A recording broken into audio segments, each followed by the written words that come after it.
What's up guys, Intellitech Studios here, and today I'll be doing a review on one of the most popular and successful budget upright vacuums to ever exist, at least in recent memory, which kind of contradicts the ever part, but you know what I mean, you know exactly what I mean. Those of you who've ever used a vacuum cleaner probably recognize this. Okay, maybe I won't go that far, but definitely it was very popular a number of years ago, competing with the Bissell Power Force. This is the Hoover WidePath Tempo with allergen filtration. There's many different versions of this machine, but all of it is essentially the same. The idea is it's a basic, more stripped down, more rudimentary Maytag wind tunnel. So it has a lot of the same great features of the wind tunnel uprights. It's got the same lightweight design, the same great carpet cleaning, and the same overall solid build quality, but at a much cheaper price. Most of these machines sold for around $80, $90 when they were new. And there were some bagless versions floating around, and there were some versions with and without wider bases and longer hoses and weird little things, just like the full fat wind tunnels. There were different SKUs of this. But this one's going to be the most common version you find nowadays. The version made by TTI prior to them being discontinued. It's the version that has dropped the back check indicator and dropped the headlight, but there are versions with both those features still intact. It has a very, very short cord and a very, very short stubby hose that doesn't actually allow it to get into a lot of places. So if you want to reach into up the stairs and whatnot, you have to buy a separate hose that replaces the original one. Or if you want more cord length, you're going to have to buy an extension cord and add it to it.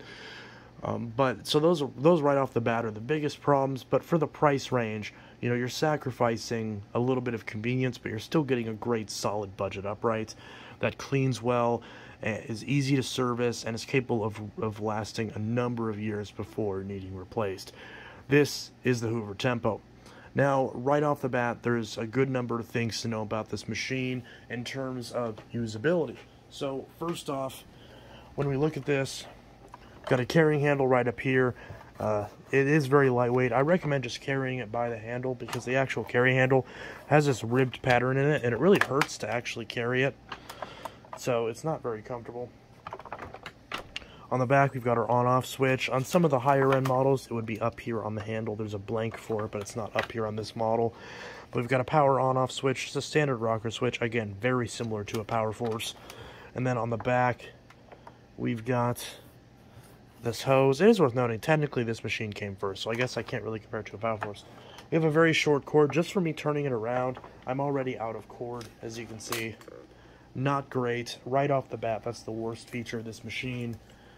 Because actually the equivalent Bissells would have had a longer cord despite them being half the price. So, not great. This only had a 20-foot cord, which is ridiculously short. A lot of other machines in this price range will have 25 feet.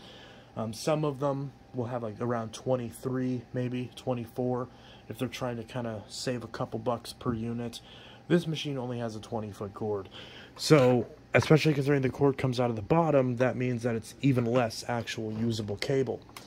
So you do have a cord clip right up here that's built into the main cord hook that lets you keep the cable out of the way, and you can swivel it to easily release the cord. But this actual design is very awkward. The cord actually goes over the posts for the attachments and the hose, so when you wind it up, it's quite awkward to get to everything.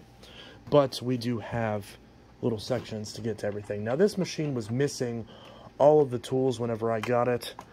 But when you got the machine, you have a upholstery tool that goes right here, a dusting brush that goes right here. In fact, that's the only one that I have for it. It is right here. So the older wind tunnels and tempos would have a much different dusting brush, much similar to the full-size wind tunnels, but this model did not have that. It just had a basic, more modern dusting brush. But the crevice tool and the upholstery tool were the same as they are on the previous units, so nothing special. The dusting brush on this isn't that great, but it gets the job done. Same with the crevice tool, not very long, but gets the job done. Upholstery tool, again, not very great, but gets the job done. Very comparable to what you would find with a lot of the Bissells in this price range that would have a combination tool. And this one actually had two extension wands, and they're actually fairly long too, which is good because the actual hose didn't go very far. So you've got this very stiff, very plasticky hose, and you have zero reach with this machine. Even trying to actually just vacuum the couch with it, you basically, unless you have a really small futon, you really can't clean the entire couch with this hose. So this hose is pretty useless, unfortunately. But again, you don't really buy this for tools, you buy this to clean carpets. There are some more premium models as well that have a little flap that goes down here because a lot of people complain about stuff falling out of it. So this one doesn't have that, but it doesn't really need it. The big, and I know I'm glossing over a lot of this stuff, but that's because none of this was really the priority of a machine like this. And definitely when it comes to something like this, the equivalent Bissell definitely would have a little bit better tool usability. But one of the things that really sells this Hoover for this price range, you don't buy this for the tools, you don't buy it for bare floor performance, because bare floor performance is abysmal. Don't even use it on bare floors. You buy this because it's a cheap, effective bagged upright that's sturdy, gets the job done, and cleans your carpets. And clean your carpets it does. This has a very nice Cleveland Wood Products brush roll. The bristles are super stiff, the brush roll is easily serviceable, and it's an excellent brush roll. It even does a solid job at resisting hair tangles too. This brush roll is aggressive without tearing up carpets, and it does a fantastic job at cleaning. And this is much better than the previous brush rolls that these machines were originally fitted with when new. This is one of the newer ones, so it came with this brush roll by default. And it's actually better than the brush roll that's in the newer T-Series wind tunnels that are soon to be discontinued in favor of the, I think they call it the Advance, which is just the same machine with a terrible design. But this machine has 4 height adjustments. So it has a 12 amp motor, which it advertises, and it's got 4 height adjustments. It says bare floor, ignore that, it's not for bare floors. You've got low, medium high, or you've got low, oh, apparently you have 5. So you've got bare floor, which is just low. Then you've got medium low, medium, medium high, and high. Now one thing I don't like is that this tab can get brittle on these, and those tabs that adjust the height can break. I greatly prefer the dial setup that a lot of other machines have, but one thing that's nice about this is that, well, it does clean very well, like I said. And there is a version of this with a slightly smaller base, which I prefer. I don't like this WidePath base as much, especially on this unit. I would have rather they had given me just a square base and put some of that extra couple of dollars they would have saved in plastic into giving a longer cord and a longer hose, but that's not the way they chose to do it. Now, whenever you want to access the bag, it's really bizarre because there's no real latch, but unlike the Bissells, it's not like a push fit either. I mean, it is, but you're not really pushing, you're just kind of pulling a tab, you're basically just bending this bag door until it clears this tab. And as you can see, some dust does tend to get in here. Nice thing about these, this takes the Hoover Y style. But the nice thing is that Bissell 1 and 7 do fit in here. So you can run HEPA bags for really cheap. These Bissell Clean Fairy HEPA bags, you can get a for $22 you can get a 20 pack of these. And I definitely recommend running these in your tempo. They fit properly on the collar and they work very well. They'll give you HEPA filtration, which is great because you otherwise don't get HEPA filtration on this unit. You've got a basic little filter right here that has a little piece underneath it, just a basic little foam filter that you can wash every once in a while. But as long as the bag breaks and you're using good bags like this, you shouldn't have that problem. And then also, you've got a little flap right there. Pops open, there's a little filter right there. And that's about it. Very rudimentary, very simple, very basic, very straightforward. Really nothing to complain about. So, there are a couple other things about this machine that are to note. We've got a pedal lock right here.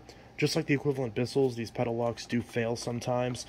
And unlike the Bissells, where they'll often just fail outright, these will fail in a way where the machine leans back a little bit. But it doesn't hurt these units as much as it hurts the self-propelled. And just like a lot of other machines, you can press the pedal again in order to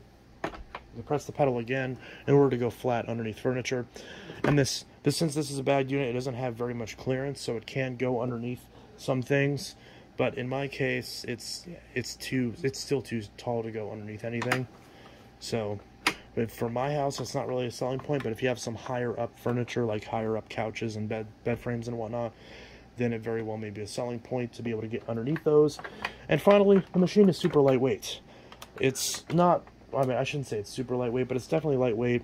It's not as lightweight as the equivalent Bissell's. You know, the equivalent Bissell's are around 12 pounds, 13 pounds. This one's closer to 14, 15, depending on, you know, if you have the cord on it, if you have tools on it, if you have a full bag, that sort of thing. But it's still a solid machine.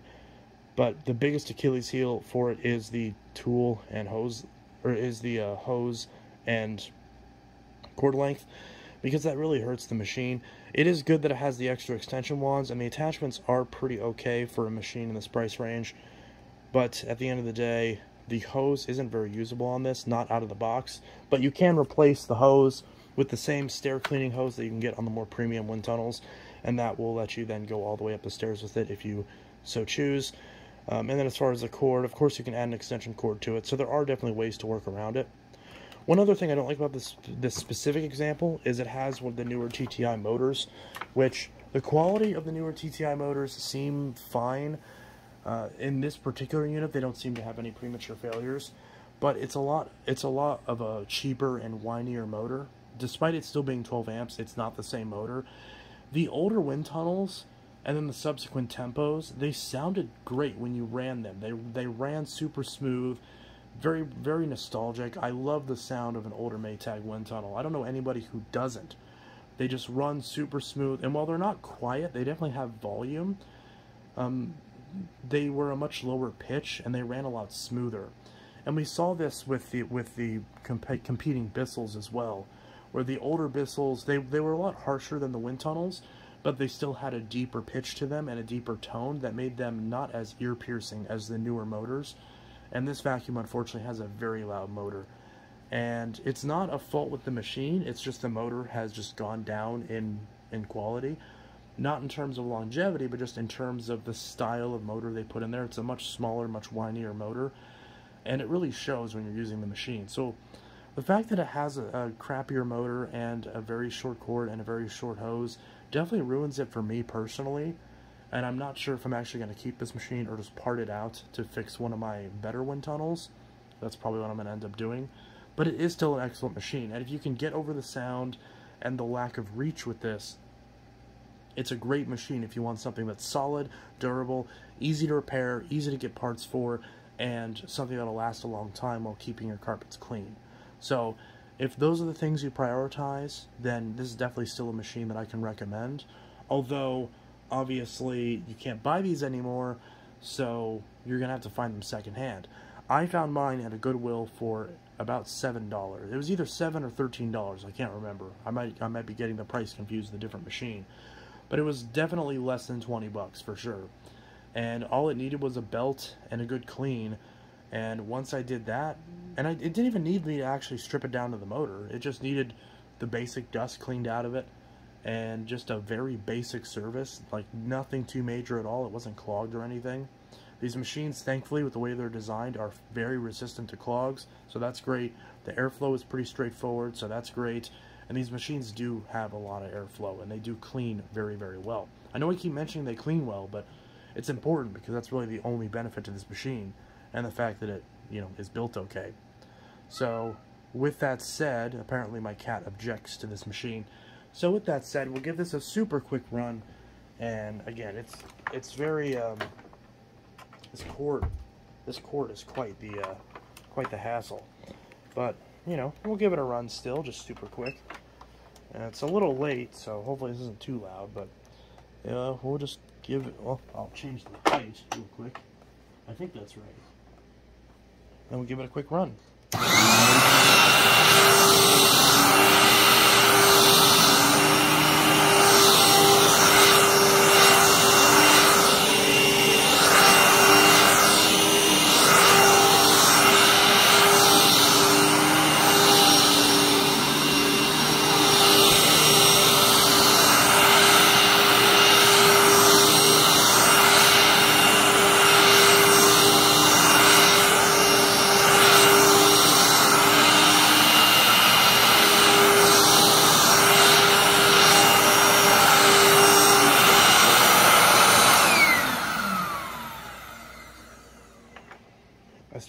vacuuming really fast, and then I started slowing down, because obviously when you're actually trying to clean your house, you don't vacuum super fast, because you got to give the machine enough time to actually pick up, which that's the case with every vacuum. So it's a solid vacuum. I really like it, and I totally understand why people like it, but for me personally, there's definitely other machines that I would rather pick instead of this, but it's still a solid vacuum.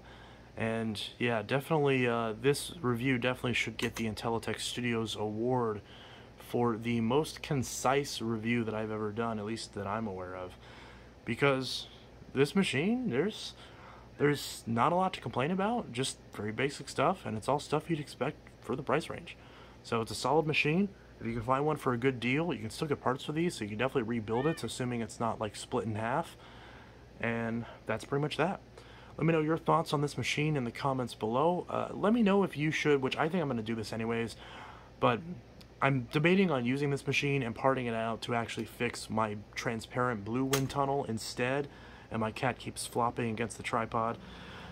So that's what I plan on doing. I guess if you object to it and want me to keep the cheaper tempo running instead, then I guess sound off your objections in the comments below. But in the meantime, Rocco says goodbye, and this is Intellitech Studios signing out with a very concise and reasonably timed review, or I should say reasonably long? Reasonably timed, I guess. A video that isn't too long, let's put it that way, which is definitely not very common on this channel. So if you enjoy the shorter, more concise reviews that just kind of get the point across, let me know. And if you like the longer term stuff, well, let me know that too. I think it really just depends on the machine whether or not which style is more appropriate. Because for this, you know, we'll save the in-depth analysis for the higher end wind tunnels, of which there really isn't anything I left out for this machine anyways. You know, there's a lot of things that are good about it. It's easy to work on, cleans great, has some problems with the hose and cord length. And, you know, filtration isn't great if you don't run a HEPA bag, but if you do run a HEPA bag, then it's great. Just don't buy the genuine Hoover ones because they're overpriced. But that's about that. Hoover Tempo works great, no complaints.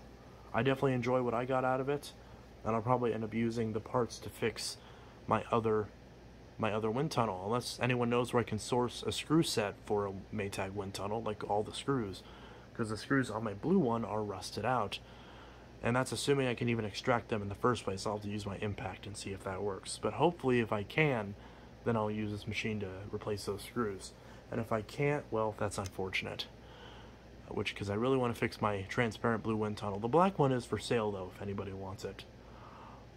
So yeah, Intellitech Studios signing out. I'll see you guys in the next video, and hope you all have a good one. Peace.